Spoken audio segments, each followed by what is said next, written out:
Let's take our customers table and explore a number of select queries that use more than one table. Now, assuming you've created your tables and your relationships, then actually creating multiple table queries is not too difficult a chore.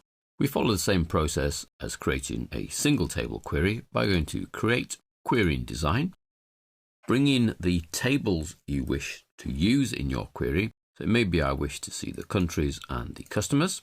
I then close the Show Table dialog box, open up the table as far as it will go, and then select the fields that I would like to use. And because I have these two tables in, I have my one-to-many relationship between the countries and the customers. It's this field here, the country name field, that will actually give me the text value for the country that people live in.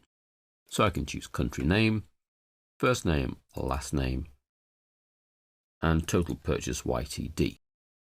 Now when I view that, you'll see that because of the join between the two tables, the default sort is by what effectively is classed as the parent table for the countries. So the first country you see is Australia. If you need the data to be back in name order rather than the country, then we need to set that.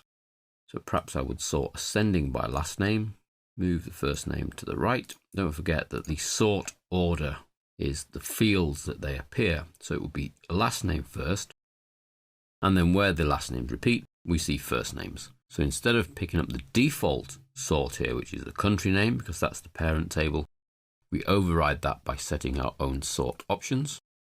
And you see we then have all the Adams and the first names in alphabetical order. The countries just follow suit. As they match the data, they are not sorted by the country. So that would be a save QRY A to Z customers. So keeping the same idea behind the naming convention, prefix QRY, camel case for the actual name with no spaces. Okay. If I then wanted to add in one of the other tables, the yearly income, for example, I would do that by going to Show Table dialog box, brings me the Show Table back up. I can then add in the yearly income and close. And you can see the yearly income appears with its joining place, and I could pull in the label, so the yearly income label, as opposed to the ID numbers, which Access uses to keep a track and do the querying and makes things so much quicker for me behind the scenes. But as a human, I want that label, the yearly income label. And then we see the yearly income for each of our customers.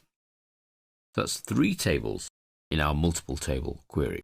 Let's do a save as, save object as QRY A to Z customers with income bracket. Okay, and that appears in our list. Let's add in the 4th table, the sales table. So I go back to Show Table. Notice this time I'm selecting that from the right click, but it's just as easy from the design ribbon. Add in the sales table. Now the lines crisscross. Now that won't stop it from working, just makes it a little harder to read. And the CID is linking on a one-to-many to the sales client.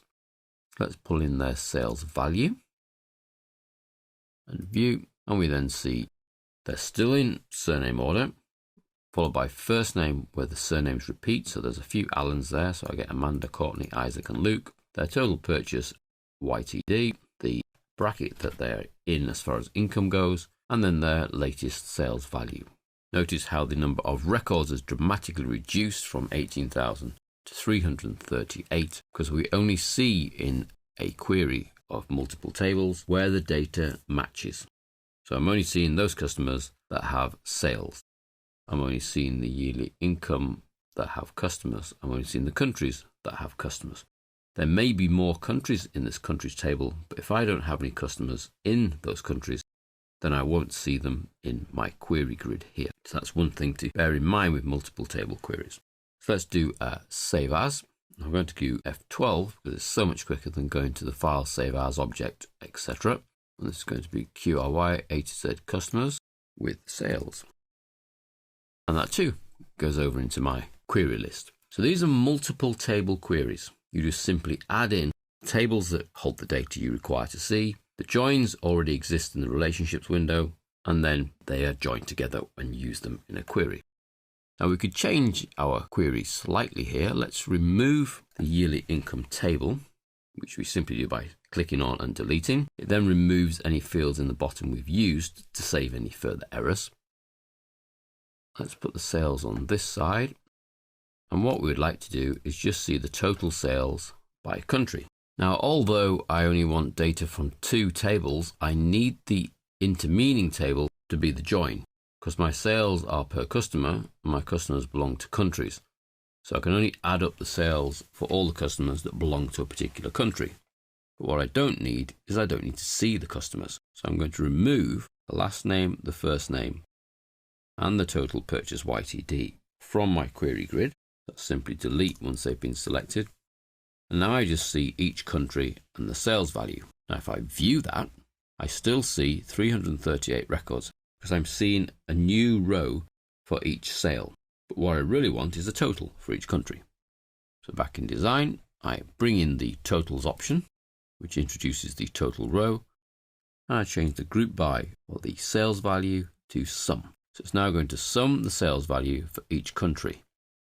View, and I get a small little query giving me a grand total of the sales broken down by each country. That too can be a save as. So F12, QRY, country sales totals.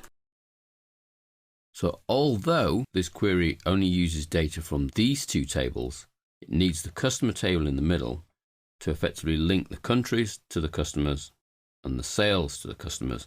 It's the customers that are the joining type here, even though all I'm doing is adding up all the sales for all the customers that belong to each of the individual countries. So that's a few examples of multiple table queries and their uses in a multiple table relational database.